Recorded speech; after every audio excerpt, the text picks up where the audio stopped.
Мен қазақ қыздарына қайран қалам. Жанары, жаны жастай жайраңдаған. Қыз өссе елдің көркі деген сөзді қапысыз қалай айтқан қайран бабам.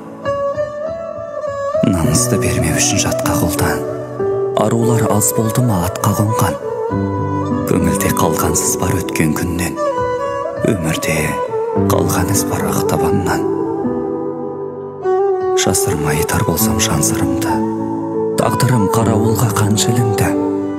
Ерліктің қос қанаты деп білем мен, аяулы Әлия мен Мәншүгімді. Сүймеген сен азамат ба, көңілің тәріз таппақ таза мақта. Бәрін айт, бірін айтта лайықсың, қазақтың қызы деген ғажап атқа.